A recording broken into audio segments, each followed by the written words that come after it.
Éducation bienveillante autour des plantes, et bien ça c'est quelque chose qui m'intéresse particulièrement et aujourd'hui j'ai la joie d'être en présence de Lucie qui va me parler des camomilles. Lucie, est-ce que tu peux m'en dire plus?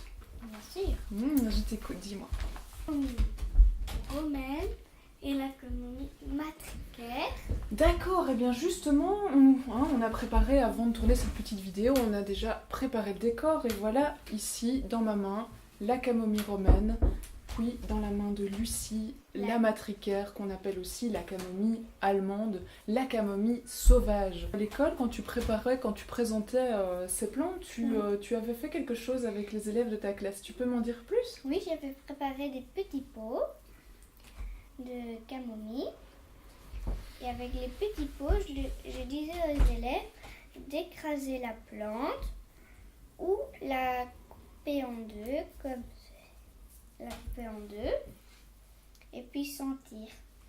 Conseille avec la camomille, la romaine particulièrement, avant de l'infuser, de bien l'écraser sous les doigts pour libérer les huiles essentielles qui sont présentes dedans et la mettre dans la tasse. Profitez pour la respirer, puisqu'une simple olfaction de cette plante permet de calmer et rééquilibrer le système nerveux. Et avec la matricaire, c'est pas tout à fait la même chose, parce que quand on l'écrase, ça fait plein de petits trucs. Et tous ces petits trucs, en fait, ce sont des fleurs, puisque c'est une inflorescence, la camomille. Alors, à quoi ça sert, les camomilles, en fait? C'est pour soigner. Ah oui? Déjà. La matricaire. Donc la matricaire, on peut l'avoir facilement dans le jardin, au bord des routes. Et au Moyen-Âge, on l'utilisait beaucoup pour se soigner. La camomille romaine, on l'accueille à la main, elle n'est pas facile, elle coûte très cher. Donc 25 € pour 100 grammes de camomille séchée. Mais 100 grammes, ça fait déjà un beau paquet. Maintenant, il est vrai que la camomille romaine est très chère à l'achat, donc on va diriger le client vers la camomille matricaire qui a les mêmes propriétés. Pour avoir 1 kg de fleurs sèches, il faut 5 kg de fleurs fraîches. Waouh! Ouais, dis donc, ça en fait du boulot en fait. C'est pour ça que j'arrive jamais à en avoir. Moi, je dois insister chaque année pour avoir mon kilo de camomille. Et je pense qu'en 10 ans, j'ai dû avoir 3 kilos d'ailleurs. 3 kilos? Ouais.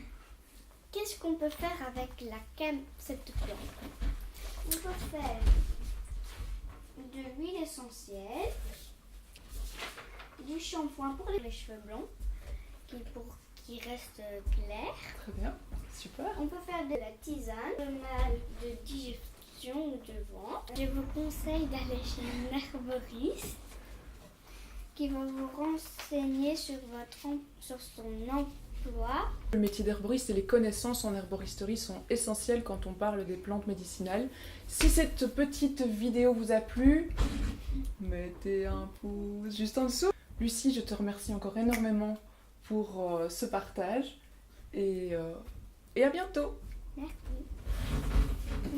On peut écouter.